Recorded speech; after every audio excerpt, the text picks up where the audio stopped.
وقال اولیاؤہم من الانس،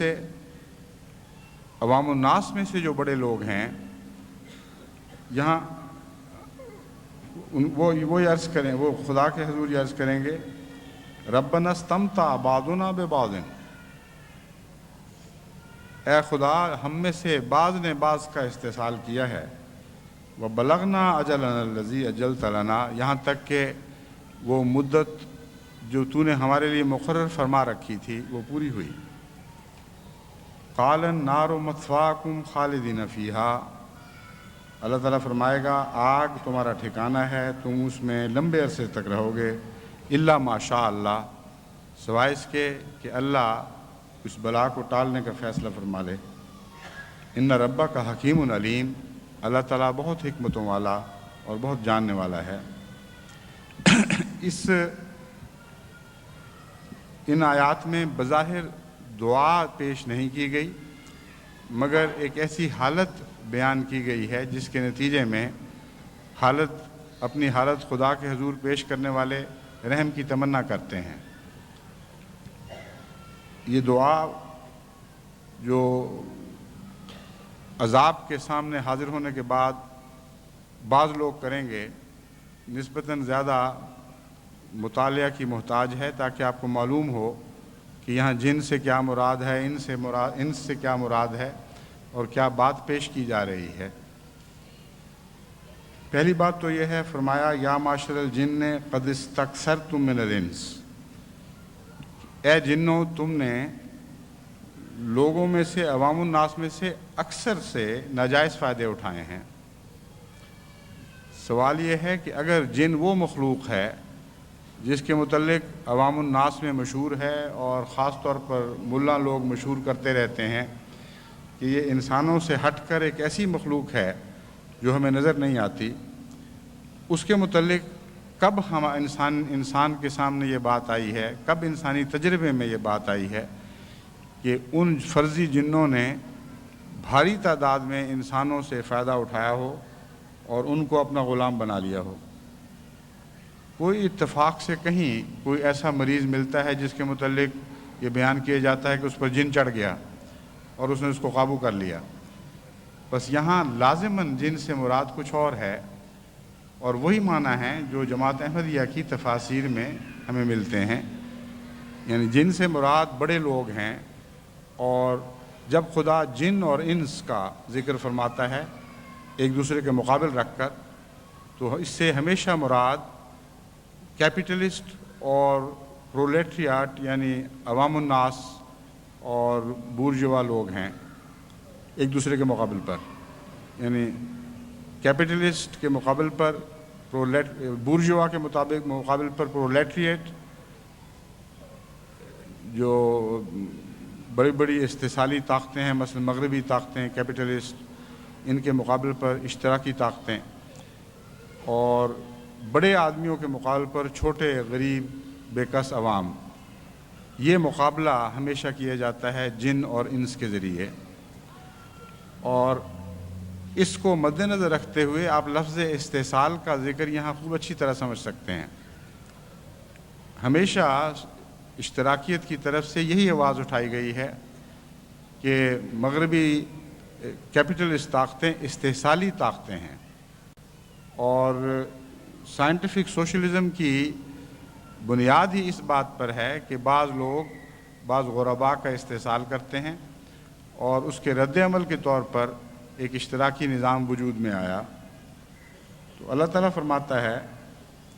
کہ ایک ایسا وقت آئے گا کہ ہم بڑے لوگوں کو مخاطب کرتے ہوئے کہیں گے قد استکثرتم من الانس، تم نے عوامی طاقتوں کو زیر کر لیا ہے اور ان سے بہت سے استفادے کیے ہیں، ایسے استفادے جو استحصال کہلاتے ہیں، جو جائز نہیں ہیں۔ یہ ایک دور تو وہ تھا جو جنگ عظیم سے پہلے کا دور تھا، جبکہ اشتراکی نظام مقابل پر ابھرا نہیں تھا،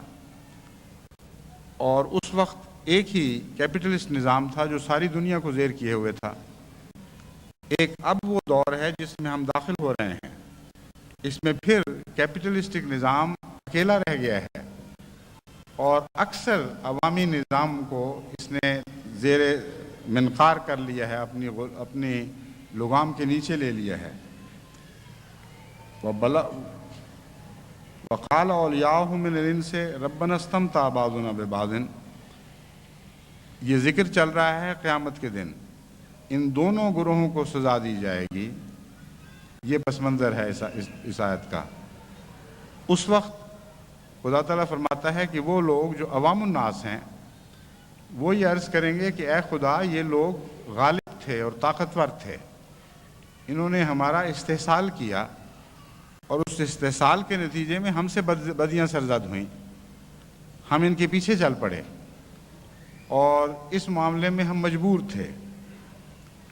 اس کے جواب میں اللہ تعالیٰ فرماتا ہے قال النار مثواکم خالدین فیہا الا ما شاء اللہ، کہ کوئی ایسی مجبوری نہیں ہے جس کے نتیجے میں انسان خدا کو چھوڑ دے اور راہ راست سے ہٹ جائے۔ اس لیے اگر دنیا میں تمہارا انہوں نے استحصال کیا تو اس کا یہ نتیجہ نکالنا غلط ہے کہ تم گناہوں پر مجبور ہو گئے اور صراط مستقیم چھوڑنے پر مجبور ہو گئے، اس لیے یہ عذر قبول نہیں ہوگا۔ یہ دعا ہمیں تنبیہ، یعنی ان کی گمراہوں کی یہ دعا ہمارے لیے ایک عبرت ہے۔ بہت سے ایسے لوگ جو یہ سمجھتے ہیں کہ ہم چونکہ بڑے لوگوں کے تابع ہیں، ان کے ہاتھوں مجبور ہیں، اس لیے ہم اپنی گناہوں کی پاداش نہیں دیکھیں گے، ہم اپنے گناہوں کی سزا نہیں پائیں گے کہ ہم تو مجبور تھے۔ اللہ تعالیٰ اس عذر کو رد فرما رہا ہے اور فرماتا ہے کہ ہر انسان اپنا خود ذمہ دار ہے۔ اگر کسی بڑے آدمی کے پیچھے لگ کر تم بدی کرو گے تو یہ کہنا کافی نہیں ہوگا کہ ہم بڑے آدمی کے اثر کے نیچے مجبور تھے۔ ایک دعا سورہ اعراف کی 12 تا 19 ہے، یعنی دعا تو آیت 15، 16، 17 میں اور 18 میں درج ہے، لیکن آیات جو درج ہیں یہاں یہ 12 تا 19 ہیں۔ دعا یہ ہے قال انذرنی الی یوم یبعثون، یہ شیطان کی دعا ہے۔ اب اندازہ کریں کہ دعاؤں کا مضمون کتنا پھیلا ہوا ہے۔ نعمتوں کی دعائیں کرنے والوں میں سر فہرست حضرت اقدس محمد مصطفیٰ صلی اللہ علیہ وآلہ وسلم ہیں، پھر فرشتے ہیں، پھر خدا کے دیگر انبیاء اور نیک لوگ ہر قسم کے، اور مغضوب اور ضالین کی دعائیں کرنے والوں میں سر فہرست شیطان ہے۔ اس کی دعا بھی محفوظ فرما لی گئی اور بتایا گیا کہ تمہیں کس شیطان سے واسطہ ہے، کون سی دعا تمہیں نہیں مانگنی چاہیے، اور جس قسم کے شر سے تمہیں واسطہ پڑے گا اس کی کیفیت کیا ہے، وہ اپنے لیے خدا سے کیا مانگ بیٹھا ہے، اور اللہ تعالیٰ ایک مدت کے لیے اس کی یہ دعا قبول بھی فرما چکا ہے۔ اس لیے ہمیں بہت ہی کھلے لفظوں میں متنبہ فرما دیا گیا ہے۔ فرمایا شیطان نے کہا انذرنی الی یوم یبعثون، اے خدا مجھے اس دن تک مہلت دے دے جس دن سب لوگ دوبارہ اٹھا کر تیرے حضور حاضر کیے جائیں گے۔ قال انک من المنظرین، فرمایا ہاں تجھے مہلت دی جاتی ہے۔ تو بعض دفعہ بد دعا بھی قبول ہو جاتی ہے، اور یہ کہنا کہ ہم نے فلاں دعا مانگی اور قبول ہوگی صرف یہی کافی نہیں ہے۔ اگر بد دعا قبول ہو تو بہت بڑی لعنت ہے، اگر نیک دعائیں قبول ہوں تو پھر قربت کا نشان ہے، نہ کہ بد دعاؤں کا قبول ہو جانا۔ اور بد دعاؤں کے قبول ہونے کی بھی بعض حکمتیں ہیں۔ بہرحال خدا نے وہیں فرما دیا کہ ہاں تجھے چھٹی ہے۔ قال فبما اغویتنی لاقعدن لہم صراطک المستقیم، اس نے کہا اچھا اگر مجھے اجازت ہے تو میں بتاتا ہوں کہ میں کیا کروں گا۔ چونکہ تو نے مجھے گمراہ قرار دے دیا ہے اور ساتھ ہی اجازت دے دی ہے کہ میں تیرے بندوں کو بھٹکاؤں، اس لیے قال فبما اغویتنی لاقعدن لہم صراطک المستقیم، میں صراط مستقیم پر بیٹھ جاؤں گا اور ہر وہ شخص جو صراط مستقیم سے گزر رہا ہوگا اس کو بھٹکانے کی کوشش کروں گا۔ تو دیکھیں جب ہم دعا کرتے ہیں اہدنا الصراط المستقیم تو یہ کافی نہیں ہے، تبھی اس کے بعد یہ تشریح آتی ہے صراط الذین انعمت علیہم غیر المغضوب علیہم ولا الضالین۔ راستہ تو سیدھا ہے، مگر اس سیدھے راستے پر بھٹکانے والے لوگ بھی بیٹھے ہوئے ہیں، وسوسے پیدا کرنے والے بھی بیٹھے ہوئے ہیں، طرح طرح کے عذر تراش کر یہ سمجھانے والے بھی بیٹھے ہیں کہ یہ کر لو تو کوئی حرج نہیں، وہ کر لو تو کوئی حرج نہیں، اتنی سی بات سے کیا ہوتا ہے۔ تو صراط مستقیم پر جگہ جگہ اسی طرح یہ شیطان بیٹھے ہوئے ہیں، جس طرح بعض دفعہ عیدگاہ کی طرف جاتے ہوئے بیٹھے فقیر ملتے ہیں رستے میں بیٹھے ہوئے، اور طرح طرح کے بہانے بنا کر یہ انسان کو بھٹکانے کی کوشش کرتے ہیں۔ اللہ تعالیٰ نے یہ راز ہم پر کھول دیا ہے، اگر یہ چھپا رہتا تو ہمارا دھوکہ کھانا شاید کوئی عذر رکھتا، لیکن یہ سب کچھ بیان ہونے کے بعد ہمارا پھر آنکھیں کھول کر دھوکہ کھانا یہ ہمارے گناہوں کی شدت کو بڑھا دیتا ہے۔ کہتا ہے پھر میں کیا کروں گا، ثم لآتینہم من بین ایدیہم ومن خلفہم، میں پھر ان کے آگے سے بھی آؤں گا اور پیچھے سے بھی آؤں گا، یعنی پیچھے ہی نہیں چھوڑوں گا، صرف رستے پر بیٹھا نہیں رہوں گا بلکہ ساتھ ساتھ بھاگوں گا۔ اور میں نے دیکھا ہے بچپن میں ایسے فقیر بڑا تنگ کیا کرتے تھے، جن کو اگر کچھ نہ دو تو وہ آگے بھی ہوتے تھے پیچھے بھی ہوتے تھے، رستے روکتے تھے، پیچھے سے دامن پکڑتے تھے اور لوگوں کا پیچھا چھوڑتے نہیں تھے جب تک ان کو کچھ مل نہ جائے۔ تو خدا نے شیطان کا بھی ویسا ہی نقشہ کھینچا ہے کہ صراط مستقیم پر بیٹھا نہیں رہے گا، ساتھ ساتھ دوڑے گا، اور کبھی سامنے سے آ کے کوئی بات کرے گا، کبھی پیچھے سے آ کے کان میں کچھ پھونکے گا اور مجبور کرے گا کہ تم اس کی بات مان کر صراط مستقیم سے ہٹ جاؤ اور ٹھوکر کھا جاؤ۔ ومن خلفہم وعن ایمانہم وعن شمائلہم، پھر کبھی وہ دائیں طرف سے بھی آئے گا اور کبھی بائیں طرف سے بھی آئے گا۔ دائیں طرف سے مراد یہ ہے کہ دین پر حملے کرے گا کھلے کھلے، اور بائیں طرف سے مراد یہ ہے کہ دنیا کی لالچیں دے گا، کیونکہ بائیں طرف دنیا کا نشان ہے اور دائیں طرف دین کا نشان ہے۔ غرض کہ ہر طرح سے وہ مشکلوں میں مبتلا کر دے گا۔ ولا تجد اکثرہم شاکرین، یعنی شیطان یہ بتا رہا ہے کہ میں یہ کروں گا، میں یوں بھی کروں گا یوں بھی کروں گا اور پیچھا نہیں چھوڑوں گا، یہاں تک کہ میں تجھے بتا دیتا ہوں کہ تو ان میں سے اکثر لوگوں کو شکر گزار نہیں پائے گا۔ قال اخرج منها مذءوما مدحورا لمن تبعك منهم لأملأن جہنم منکم اجمعین۔ خدا نے فرمایا کہ اے شیطان تو میرے دربار سے باہر نکل جا، تیری ہمیشہ مذمت کی جائے گی اور تو درگاہ سے راندہ ہوا ہے، بس جو بھی تیری پیروی کرے گا اس کا بھی ویسے ہی حال ہوگا، اور میں تم سب سے جہنم کو بھر دوں گا۔ یہاں ایک بہت ہی پتے کی بات شیطان نے بیان کر دی جس سے مومن کو فائدہ اٹھانا چاہیے۔ جس طرح لقمان سے کسی نے پوچھا تھا کہ تو نے حکمت کی باتیں کس سے سیکھیں، اس نے جواب دیا کہ بے وقوفوں سے۔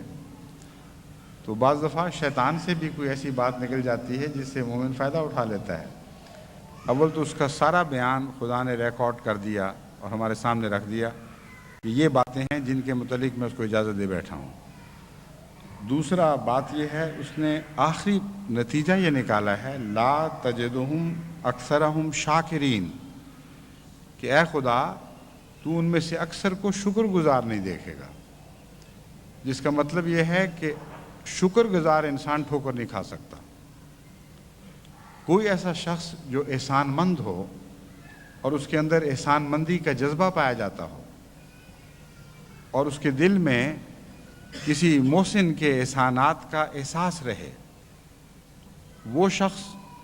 اس طرح حد سے نہیں گزر سکتا کہ محسن کے خلاف کوئی کارروائی کرے۔ بعض انسان ایسے ہیں جو احسان نافراموش ہوتے ہیں، ان سے آپ ساری عمر احسان کا سلوک کریں، ذرا سا منہ موڑیں تو وہ اس کے نتیجے میں آپ کے مخالف ہو جاتے ہیں، بعض آپ کو گزند پہنچانے کی کوشش بھی کرتے ہیں۔ ایک فارسی کا شعر اس مضمون کا بہت ہی اچھا ہے. اس میں بتایا گیا ہے کہ دیکھو ایک بعض انسان ایسے ہیں، بعض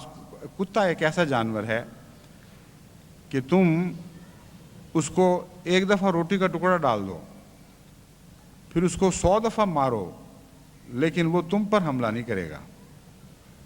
لیکن بعض انسان ایسے بد نصیب ہیں کہ ان کو 100 دفعہ روٹی ڈالو، ایک دفعہ ان سے منہ موڑ لو تو وہ تم پہ بھونکنے لگتے ہیں اور تمہارے خلاف ہو جاتے ہیں اور تم سے بدلے اتارنے کی کوششیں کرتے ہیں. تو شیطان نے بہت پتے کی بات کہی ہے، تبھی خدا نے اس کو محفوظ کر لیا اور ہمیں شیطان سے بچنے کی راہ سکھا دی. وہ شخص جو احسانات کے نتیجے میں زیر بار ہو جاتا ہے، اس کے لیے ممکن ہی نہیں ہوتا کہ اپنے محسن کے خلاف کوئی کارروائی کرے. بس وہ انسان جو چاروں طرف سے آگے اور پیچھے دائیں اور بائیں سے اللہ تعالیٰ کے احسانات سے گھرا ہوا ہے، اس کے اوپر بھی احسانات ہیں، اس کے نیچے بھی احسانات ہیں. اللہ تعالیٰ یہ توجہ دلا رہا ہے کہ شیطان ایسے شخص پر حملہ نہیں کر سکتا جو ان احسانات کو ہمیشہ پیش نظر رکھنے والا ہے. کیونکہ شیطان کہتا ہے میں دائیں طرف سے بھی حملہ آور ہوں گا، دائیں طرف سے بھی اللہ تعالیٰ کے احسانات کا احساس اس کا دفاع کر رہا ہوگا. وہ کہتا ہے میں سامنے سے آؤں گا، سامنے سے بھی اللہ تعالیٰ کے احسانات کا احساس اس کا دفاع کر رہا ہوگا. اسی طرح آگے پیچھے دائیں بائیں ہر طرف اللہ تعالیٰ کے احسانات انسان کو گھیرے ہوئے ہیں. اور ایک احسان مند ہونے والا دل کبھی بھی اس کے نتیجے میں شیطان کے حملے کا نشانہ نہیں بن سکتا. تو شیطان نے پتے کی بات یہ کہی کہ میں ناشکروں پر حملے کروں گا اور جتنے ناشکرے ہیں وہ میرے غلام بن جائیں گے. اور یہ بات درست ہے. گناہ کا آغاز ناشکری سے ہوتا ہے اور اس کا انجام وہی ہے جس کا قرآن کریم میں بیان فرمایا گیا کہ پھر تم سب سے میں جہنم کو بھر دوں گا. ایک دوسری جگہ اس مضمون کو اس طرح بیان فرمایا ہے کہ جو میرے عبد ہیں ان پر تو غالب نہیں آ سکے گا، جو چاہے کر لے. اور عبد سے مراد وہی ہے کہ جو احسان مند لوگ ہیں، جو خدا تعالیٰ کے احسانات کو یاد رکھ کے اس کے غلام ہو جاتے ہیں.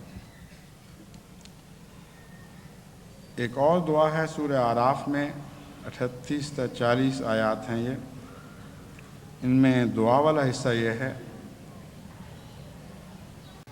قالت ادخلوا فی امم قد خلت من قبلکم من الجن والانس فی النار کلما دخلت امة لعنت اختها حتی اذا ادارکوا فیہا جميعا قالت اخراہم لأولاہم ربنا هؤلاء اضلونا فآتهم عذابا ضعفا من النار قال لكل ضعف ولكن لا تعلمون. فرمایا کہ جب ایک امت، ایک قوم، ایک بعض گروہ جب نئے داخل ہوں گے جہنم میں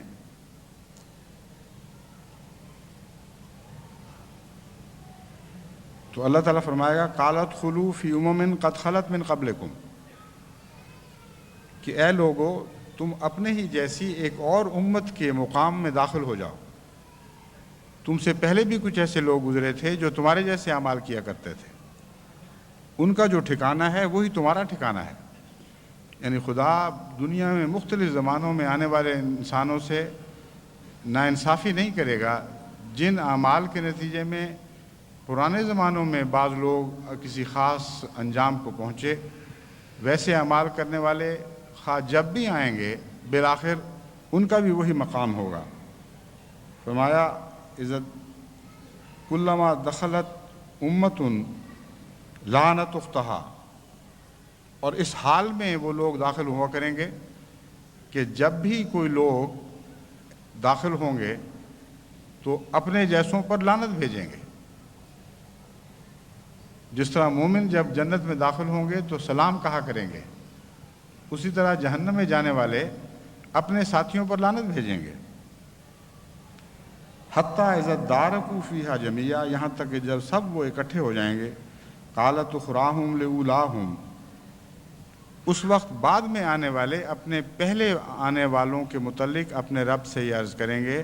کہ اے خدا یہ وہ شیطان لوگ ہیں جن کے پیچھے چل کر ہم نے اپنا دین بھی گوایا، اپنی دنیا بھی گوائی۔ یہ وہ بدبخت ہیں جن کو ہم نے اپنا امام بنا لیا تھا، پس ان کو دوہرا عذاب دے۔ اور یہ بھی ایک خاص گناہگار کی فطرت کا اظہار ہے۔ ایک مومن تو یہ دعا کرتا ہے کہ اے خدا بخش دے، معاف کر دے، اور جو شیطان صفت لوگ ہیں ان کو مزہ اور ہی طرح آتا ہے۔ ان کو اگر اپنی بخشش میں مزہ نہیں تو دوسرے کے زیادہ عذاب میں مزہ ہے۔ اپنی دنیا کی زندگیوں میں بھی ان کا یہی طریقہ ہوا کرتا تھا کہ کسی کی دکھ کو دیکھ کر ان کو سکون ملتا تھا، تو جہنم میں جا کر بھی ان کا مزاج نہیں بدلے گا۔ وہ یہ نہیں کہیں گے کہ اے خدا ان بدبختوں نے ہمیں گمراہ کیا، اس لیے ہمیں معاف کر، ہم سے رحم کا سلوک فرما۔ وہ کہیں گے اچھا پھر ان کے دوہرے عذاب کا مزہ ہمیں چکھا۔ اللہ تعالیٰ اس کے جواب میں فرمائے گا لِكُلٍّ ضِعْفٌ، دیکھو دونوں کے لیے دوہرا ہی عذاب ہے، وَلَٰكِن لَا تَعْلَمُونَ، لیکن تم اس بات کو سمجھتے نہیں۔ دونوں کے لیے دوہرا عذاب کیوں ہے؟ ایک دوسرے کے لیے گمراہی کا موجب بنا اور ایک نے گمراہی اختیار کی۔ سوال یہ ہے کہ اس کا یہ جواب کیوں دیا گیا کہ دونوں کے لیے دوہرا عذاب ہے لیکن تم نہیں جانتے؟ اس کی وجہ یہ ہے کہ ہر وہ شخص جو کسی کی پیروی کرتے ہوئے ایک برا نمونہ پیش کرتا ہے، وہ محض کسی برے نمونے کے پیچھے چلنے والا نہیں، بلکہ آئندہ آنے والی نسلوں کے لیے خود بھی وہ ٹھوکر کا سامان بن جاتا ہے۔ تو کوئی یہ نہیں کہہ سکتا کہ ہم نے ان کی پیروی کی اس لیے ان کو دوہرا عذاب دیا جائے۔ اللہ تعالیٰ فرماتا ہے تم تو پیروی کر کے اب میرے حضور حاضر ہو گئے، لیکن تم نہیں جانتے کہ تم نے کتنے بدنمونے پیچھے چھوڑے ہیں اور کتنی آنے والی نسلوں کی گمراہی کے سامان پیدا کیے ہیں۔ اس لیے جس دلیل سے تم کہتے ہو کہ ان کو دوہرے عذاب میں مبتلا فرما، وہی دلیل تمہارے دوہرے عذاب کا بھی مطالبہ کرتی ہے۔ بس اللہ تعالیٰ ہرگز ظلم کرنے والا نہیں، اور خدا تعالیٰ جب گمراہوں اور مغضوبوں سے باتیں کرتا ہے تو بظاہر یہ معلوم ہوتا ہے کہ دو ٹوک جواب دے دیا، کوئی دلیل نہیں، لیکن جب آپ گہری نظر سے دیکھیں تو خدا کے دو ٹوک جواب میں گہری حکمت کار فرما ہوتی ہے اور بہت ہی پرشوقت اور پرحکمت کلام ہے۔ چنانچہ یہ بات سن کر پھر خدا فرماتا ہے وقالت اولاہم لاخراہم فما کان لکم علینا من فضل فذوقوا العذاب بما کنتم تکسبون، کہ دیکھ لیا تم نے، تمہیں ہم پر کوئی فضیلت نہیں دی گئی، تم سے کوئی غیر معمولی سلوک نہیں کیا جائے گا، اب آؤ مل کر ہم اس عذاب کو چکھیں جو ہم نے بھی کمایا تھا اور جو تم نے بھی کمایا ہے۔ سورہ الانفال آیت 31 تا 34 میں سے ایک آیت میں یہ دعا ہے وَإِذْ قَالُوا اللَّهُمَّ إِنْ كَانَ هَذَا هُوَ الْحَقُّ إِنْ كَانَ هَذَا هُوَ الْحَقُّ مِنْ عِنْدِنَا فَأَمْطِرْ عَلَيْنَا حِجَارَةً مِنَ السَّمَاءِ أَوْ ائْتِنَا بِعَذَابٍ أَلِيمٍ مِنْ عِنْدِكَ عِنْدِنَا نہیں وَإِذْ قَالُوا اللَّهُمَّ إِنْ كَانَ هَذَا هُوَ الْحَقُّ مِنْ عِنْدِكَ فَأَمْطِرْ عَلَيْنَا حِجَارَةً مِنَ السَّمَاءِ أَوْ ائْتِنَا بِعَذَابٍ أَلِيمٍ کہ بعض ایسے بدبخت لوگ ہیں حضرت محمد مصطفیٰ صلی اللہ علیہ وآلہ وسلم کے مخالفین میں سے، کیونکہ ان کا ذکر ہو رہا ہے، جو یہ دعا کرتے ہیں کہ اے ہمارے اللہ، اگر واقعی محمد مصطفیٰ صلی اللہ علیہ وآلہ وسلم حق پر ہیں اور تو نے ان کو حق عطا کیا ہے، یہ حق تیری طرف سے ہے، فَأَمْطِرْ عَلَيْنَا حِجَارَةً مِنَ السَّمَاءِ، تو ہم پر پھر آسمان سے پتھروں کی بارش نازل فرما، اَوْ ائْتِنَا بِعَذَابٍ أَلِيمٍ، یا ہمیں بہت ہی دردناک عذاب دے۔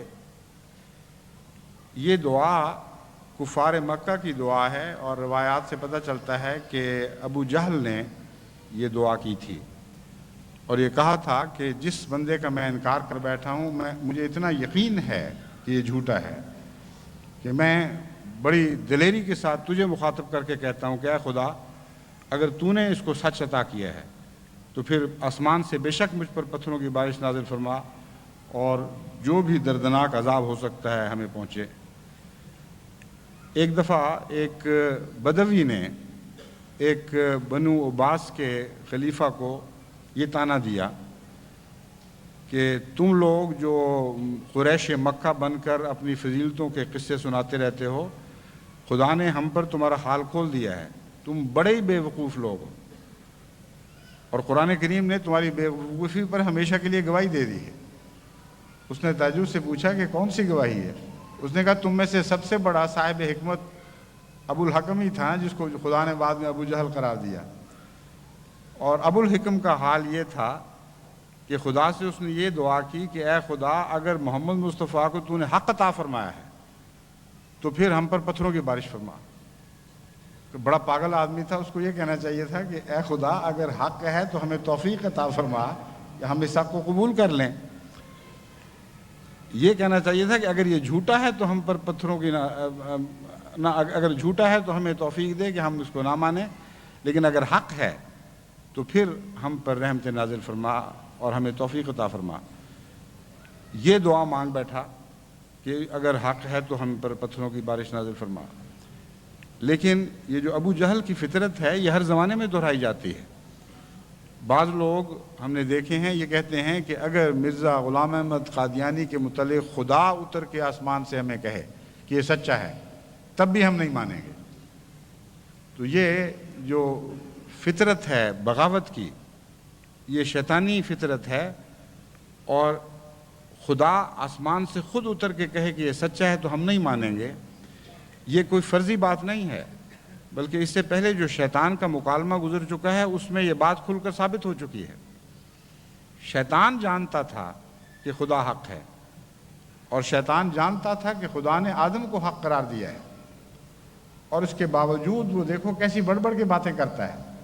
اور کہتا ہے اے خدا، میں پھر بھی نہیں مانوں گا، اور تو مجھے مہلت دے تاکہ قیامت تک میں ان لوگوں کے رستے پر بیٹھوں۔ اس دعا سے یہ معاملہ بھی سمجھ آ گیا کہ شیطان کن لوگوں کے بھیس میں ان رستوں پر بیٹھا کرتا ہے۔ ہر نبی کے دور میں، جیسے آدم کے دور میں ایک شیطان نے خدا سے یہ مکالمہ کیا، عملاً ایسے ابلیس پیدا ہوتے رہتے ہیں جو بین یہی بات کہتے ہیں کہ اے خدا، تو نے ہمیں بتا دیا تب بھی ہم نہیں مانیں گے۔ اور آدم کی کہانی ہر دور میں دہرائی جاتی ہے۔ بس ان مغضوب کی دعاؤں سے اور جو مکالمہ انہوں نے خدا سے کیا، ہمارے لیے ہمیشہ کے لیے بڑی گہری نصیحتیں ہیں۔ اللہ تعالی ہمیں ان سے استفادے کی توفیق بخشے۔ سورہ یونس آیت 22 تا 24 کی ایک دعا ہے جو مغضوب علیہم کی طرف منسوب ہے۔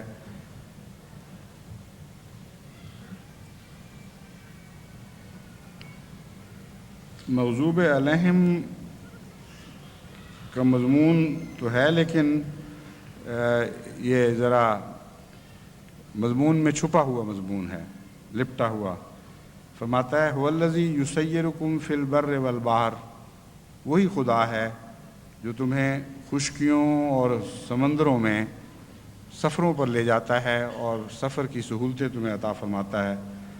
حتیٰ اذا کنتم فی الفلک، یہاں تک کہ جب تم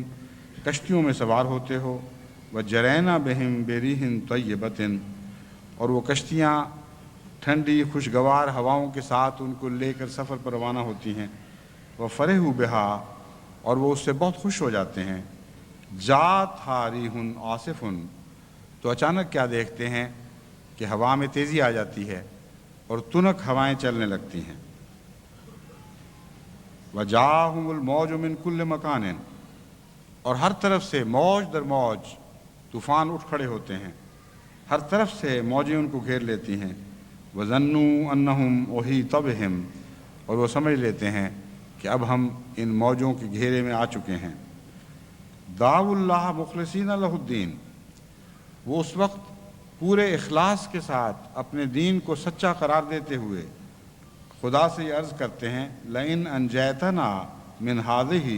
لنکونن من الشاکرین، اے خدا اگر اس بار اس مصیبت سے تو ہمیں نجات بخش دے تو ہم یقیناً تیرے شکر گزار بندے بن جائیں گے۔ فلما انجاہم اذا هم یبغون فی الارض بغیر الحق، پھر جب اللہ تعالیٰ ان کو نجات بخش دیتا ہے تو وہ دنیا میں اسی طرح بغاوت کرتے پھرتے ہیں ناحق، جس طرح پہلے کیا کرتے تھے، اور خدا کے معصوم بندوں کو ستاتے ہیں۔ یا ایھا الناس انما بغیکم علی انفسکم متاع الحیات الدنیا ثم الینا مرجعکم فننبئکم بما کنتم تعملون، کہ اے لوگو سن لو کہ تمہاری بغاوت بالآخر تمہارے ہی خلاف ہوگی، متاع الحیات الدنیا فمتاع الحیات الدنیا، اور یہ جو نفع کی باتیں کرتے ہو یہ تو عارضی دنیا کا نفع ہے، بالآخر تم ہماری طرف لوٹ کر آنے والے ہو، اور تب خدا تمہیں بتائے گا، تب ہم ننبئکم، تب ہم تمہیں بتائیں گے کہ تمہارے اعمال کی کیا حقیقت تھی۔ اس دعا میں مغضوب علیہم کی دعا میں نے اس لیے کہا ہے کہ بالآخر یہ لوگ اپنے وعدوں سے ٹل جاتے ہیں اور ہٹ جاتے ہیں، مگر مصیبت کے وقت کی یہ دعا بذات خود مغضوب علیہم کی دعا نہیں، اسی لیے میں نے کہا کہ یہ لپٹی ہوئی سی دعا ہے۔ ہر وہ شخص جو نیک ہو یا بد ہو، جب مصیبت میں مبتلا ہوتا ہے تو اسی قسم کی دعائیں کیا کرتا ہے، لیکن بعض ان میں ایسے ہیں جو مغضوب بھی ہیں، جو جھوٹے ہیں، دھوکہ دینے والے ہیں، خدا سے وعدے کرتے ہیں اور پھر ان وعدوں سے ہٹ جاتے ہیں۔ ان لوگوں کے متعلق اللہ تعالیٰ فرماتا ہے کہ ہم ایسے لوگوں کی بھی دعا قبول کر لیا کرتے ہیں۔ بس یہاں یہ مضمون سمجھانے کی خاطر میں یہ دعا آپ کے سامنے رکھ رہا ہوں کہ ایسی دعا جو مصیبت کے وقت کی جائے، بعض دفعہ وہ اس شدت کے ساتھ دل سے اٹھتی ہے کہ اللہ تعالیٰ اس پر گواہی دیتا ہے کہ مخلص کہ دین کے خلوص کے ساتھ وہ دعا کی گئی تھی۔ واقعتاً دل کی کیفیت یہی ہوتی ہے، اور چونکہ وہ کیفیت ایسی ہے جس کو خدا تعالیٰ رد نہیں فرمایا کرتا، اس لیے اس علم کے باوجود کہ یہ کیفیت بدل جائے گی، اس وقتی کیفیت پر احسان فرماتے ہوئے اس دعا کو قبول کر لیتا ہے۔ بس بعض لوگ جو یہ سمجھتے ہیں کہ ہم بد بھی ہیں تب بھی ہماری دعائیں تو قبول ہو ہی جاتی ہیں، ان کو دھوکے میں مبتلا نہیں ہونا چاہیے۔ اللہ تعالیٰ اتنا رحم کرنے فرمانے والا ہے کہ جب ایک انسان ایک اضطرار کی حالت میں دعا کرتا ہے اور وقتی طور پر مخلص ہوتا ہے تو اللہ تعالیٰ کی رحمت اس کو رد نہیں کر سکتی۔ یہ مضمون آپ نے اپنی روزمرہ کی زندگی میں بھی دیکھا ہوگا، بعض لوگ بار بار شرارت کرتے ہیں لیکن جب پکڑے جائیں تو واقعی ایسی عاجزی کی کیفیت اختیار کر لیتے ہیں، ان کی آنکھوں سے آنسو جواری ہو جاتے ہیں، وہ تھر تھر کانپتے ہیں، پاؤں کو جھک جھک کے ہاتھ لگاتے ہیں کہ خدا کے لیے اس دفعہ معاف کر دو، آئندہ ہم نہیں ایسا کریں گے۔ اگر پتہ بھی ہو آپ کو کہ آئندہ پھر بھی کریں گے، وہ عاجزی اور انکساری کی کیفیت ایسی ہوتی ہے کہ ایک شریف انسان اس کو رد نہیں کر سکتا۔ بس اگر ایک عام انسان بھی اس الحاح سے متاثر ہو جاتا ہے، اس عاجزی سے متاثر ہو جاتا ہے، تو خدا تو بہت زیادہ غفور رحیم ہے۔ لیکن اس کا یہ مطلب نہیں کہ اللہ کو علم نہیں، خدا تعالیٰ خوب جانتا ہے کہ پھر یہی حرکتیں کریں گے، لیکن ساتھ ہی بیان فرما دیا کہ آخر ہمارے پاس آنا ہے، ہمیں پتہ ہے کہ بھاگ کے تو کہیں جائیں گے نہیں، چونکہ انجام بالآخر میرے پاس ہونا ہے، اس لیے مجھے اس سے فرق ہی کوئی نہیں پڑتا چاہے میں 10 دفعہ معاف کروں، 1000 دفعہ معاف کروں، چونکہ مجھ تک پہنچنے والے ہیں، اس لیے آخری فیصلہ میں قیامت کے دن کروں گا جب سب کے اعمال میرے حضور پیش کیے جائیں گے۔ چونکہ وقت زیادہ ہو رہا ہے اس لیے ایک دعا کے بعد میں آج کا خطبہ ختم کر دوں گا، ایک دعا کے ذکر کے بعد۔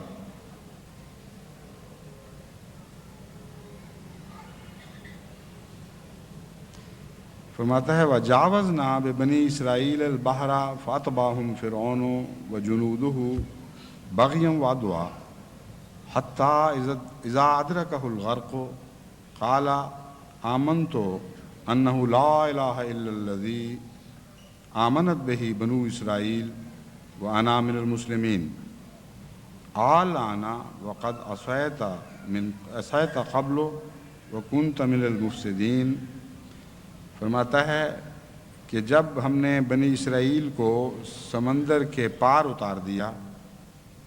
اور فرعون نے ان اپنے لشکروں کے ساتھ اس کی پیروی کی اور بغاوت کی باتیں کرتے ہوئے اور دشمنی کے ارادے لے کر ان کے پیچھے چل پڑا، یہاں تک کہ جب اس کے غرق ہونے کا وقت آ پہنچا، اس وقت اس نے یہ دعا کی، لا الہ الا الذی آمنت بہ بنو اسرائیل، میں گواہی دیتا ہوں کہ بنو اسرائیل جس خدا پر ایمان لائے ہیں اس خدا کے سوا اور کوئی خدا نہیں ہے، وَأَنَا مِنَ الْمُسْلِمِينَ، اور میں مسلمان ہوتا ہوں۔ تب خدا نے فرمایا الآن، کیا اب جب کہ تیرے غرق ہونے کا وقت آ پہنچا ہے، وَقَدْ عَصَيْتَ، اور تو اس سے پہلے ساری عمر نافرمانی میں گزار چکا ہے، وَكُنْتَ مِنَ الْمُفْسِدِينَ، اور تو ہمیشہ فساد کرنے والوں میں سے رہا۔ اس دعا کے بیان کے بعد اللہ تعالیٰ فرماتا ہے ہم نے اس دعا کو بھی مشروط رنگ میں قبول کر لیا، یہ جانتے ہوئے کہ اس وقت آخری لمحے میں اس کو دعا کا کوئی حق نہیں تھا، اس کی ساری عمر بدیوں میں گزری، ساری عمر بغاوت میں کٹی، اب جب کہ موت سر پر آ کھڑی ہوئی بلکہ ڈوب رہا ہے، ان لمحوں میں وہ جو دعا کرتا ہے اس کی کوئی حیثیت نہیں، لیکن اس کے باوجود بعض دفعہ اس دعا میں ایک شدت ایسی اضطرار کی پیدا ہو جاتی ہے کہ خدا اس کو بھی قبول فرما لیتا ہے، لیکن کسی حکمت کے تابع۔ فرمایا ہم نے اس کو یہ جواب دیا الآن، کیا اب اس وقت؟ پھر فرماتا ہے فَالْيَوْمَ نُنَجِّيكَ بِبَدَنِكَ، چلیں ہم تیرے بدن کو نجات بخش دیں گے، کیونکہ روح کے خوف سے تو نے توبہ نہیں کی تھی، بدن کا خوف درپیش ہے تو توبہ کر رہا ہے، اس لیے اس آخری توبہ میں روح کو تو نہیں بچاؤں گا لیکن تیرے بدن کو ضرور بچا لوں گا۔ کس لیے؟ اس لیے لے تکون لمن خلفک آیا، تاکہ تو اپنے بعد میں آنے والوں کے لیے ایک عبرت کا نشان بن جائے۔ وَإِنَّ كَثِيرًا مِّنَ النَّاسِ عَنْ آيَاتِنَا لَغَافِلُونَ، اور دنیا میں اکثر ایسے لوگ ہیں جو ہمارے نشانات سے غافل ہیں۔ اس آیت سے مختلف مفسرین نے مختلف نتائج نکالے ہیں۔ ادرکہ الغرق کے مضمون میں وہ یہ سمجھتے ہیں، یہ بیان فرمایا گیا ہے کہ خدا نے جب وہ غرق ہو رہا تھا تو اس وقت کی یہ دعا تھی، اس لیے خدا نے صرف بدن کو بچایا، یعنی لاش کو بچایا، اور فرعون کو نہیں بچایا۔ وہ سمجھتے ہیں روح کے مقابل پر لاش سے مراد یہ ہے کہ وہ زندہ نہ رکھا گیا، اور اس کی دعا یہ اس رنگ میں قبول ہوئی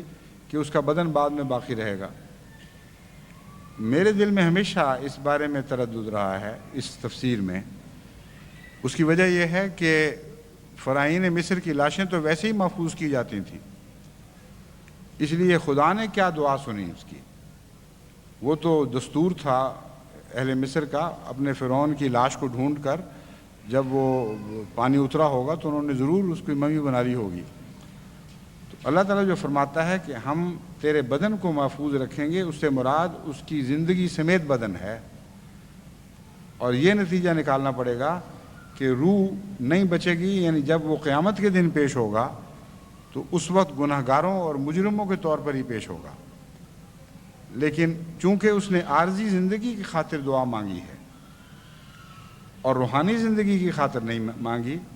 اس لیے اللہ تعالیٰ فرماتا ہے کہ تجھے ہم عارضی زندگی عطا کر دیں گے، اس سے کوئی فرق نہیں پڑتا، 50 سال ٹھہرو، 100 سال ٹھہرو،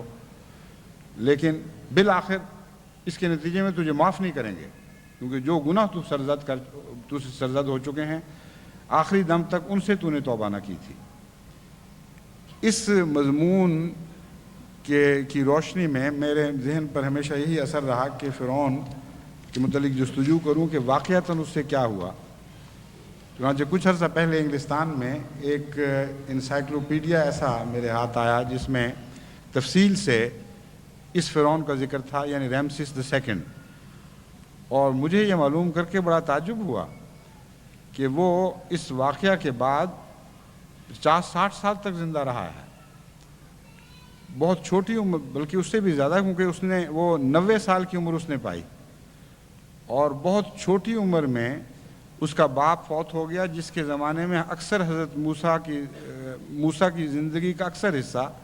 اس کے باپ کے زمانے میں کٹا ہے، جو اور مزاج کا تھا۔ اس کی موت کے بعد یہ نوجوان تھا جب یہ بادشاہ بنا ہے، اور چونکہ یہ حضرت موسیٰ سے پہلے سے ہی حسد کرتا تھا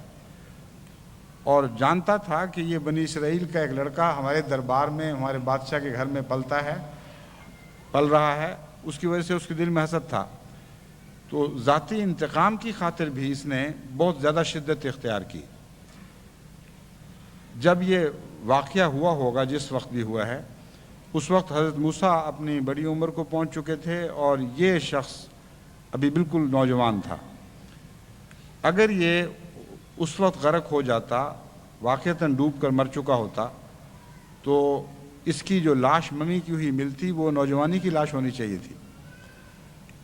اس کی جو لاش دریافت ہوئی ہے وہ ایک 90 سالہ انسان کی لاش ہے،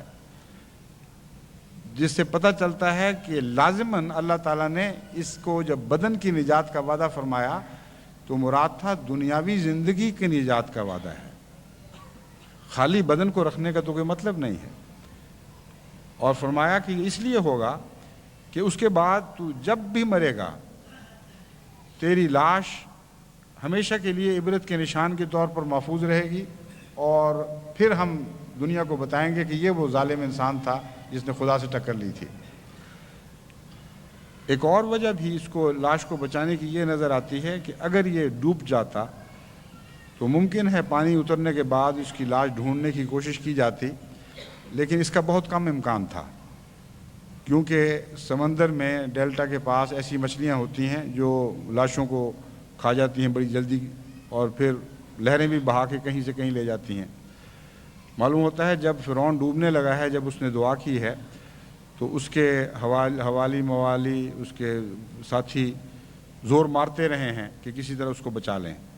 اور بالآخر اس کو دنیا کی زندگی کی نجات مل گئی تھی۔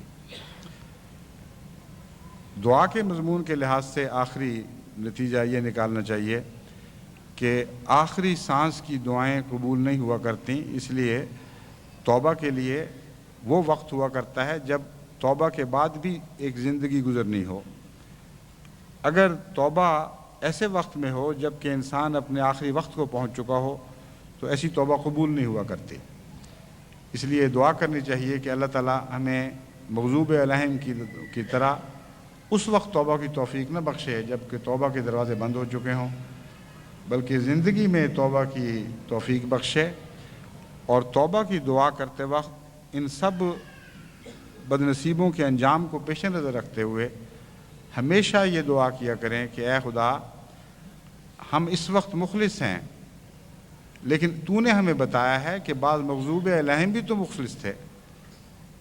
تو نے ہمیں بتایا ہے کہ بعض گمراہ بھی تو دعا کرتے وقت مخلص تھے، اس لیے ہم نہیں جانتے کہ ہمارا کیا انجام ہوگا، اس لیے ہم تیرے حضور جھکتے ہوئے عاجزانہ یہ عرض کرتے ہیں کہ ہمارے اس اخلاص کو عارضی نہ بنا دینا، ان بدنصیبوں میں ہمیں شامل نہ کرنا جن کے وقتی اخلاص کے پیش نظر تو نے ان کی التجاؤں کو قبول فرما لیا، لیکن جب مہلت دی تو وہ دوبارہ ویسے ہی کاموں میں پڑ گئے۔ اس لیے ہمیں ایسی سچی توبہ کی توفیق عطا فرما جو تیرے حضور دائمی ٹھہرے، اور جب بھی ہم سے دوبارہ غلطی سرزد ہو ہمیں مجرموں کی طرح ہم سے صرف نظر نہ کرنا، بلکہ اس طرح صرف نظر فرمانا جس طرح اپنے بندوں پر رحم کرتے ہوئے کوئی صرف نظر کیا کرتا ہے۔ بس امید ہے کہ ہم جب اس مضمون کو ختم کریں گے تو ہماری انمتا علیہم کی دعاؤں میں ایک نئی جلا پیدا ہو جائے گی۔ ہمیں معلوم ہو چکا ہوگا کہ انعام یافتہ لوگوں کی دعائیں کیا رنگ رکھتی ہیں اور مغضوب علیہم کی دعائیں کیا رکھتی ہیں، یہ دعا قبول ہوتی ہے تو کیوں ہوتی ہے، وہ دعا قبول ہوتی ہے تو کیوں ہوتی ہے۔ اللہ تعالیٰ ہمیں صراط مستقیم پر چلنے کی توفیق عطا فرمائے، ایسی صراط مستقیم جس پر ہر چند کے شیطان بیٹھا ہوا ہے، مگر ہم اس کے شکر گزار بندوں کی طرح اس پر قدم ماریں، اور کبھی بھی شیطان ہمارے شکر پر حملہ نہ کر سکے، کیونکہ وہی ہمارا دفاع ہے۔ اگر ہم شکر سے عاری ہو گئے تو پھر ہمارے بچنے کی کوئی امید نہیں۔ ایسی صراط مستقیم پر چلنے کی توفیق عطا فرمائے۔ جس پر انعام یافتہ بندے دعائیں کرتے ہوئے چلتے رہے اور بالآخر اپنی مراد کو پہنچے۔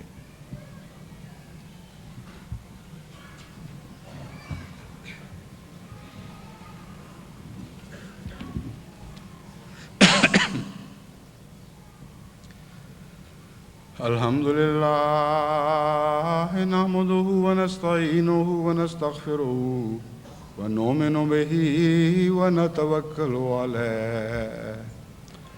ونعوذ بالله من شرور أنفسنا ومن سيئات أعمالنا من يهده الله فلا مضل له ومن يضلله فلا هادي له ونشهد أن لا إله إلا الله وحده لا شريك له ونشهد أن محمدًا عبده ورسوله عباد الله رحمكم الله إن الله يأمر بالعدل والإحسان وإيتاء ذي القربى وينهى عن الفحشاء والمنكر والبغي يعظكم لعلكم تذكرون اذكروا الله يذكركم وادعوه يستجب لكم ولذكر الله أكبر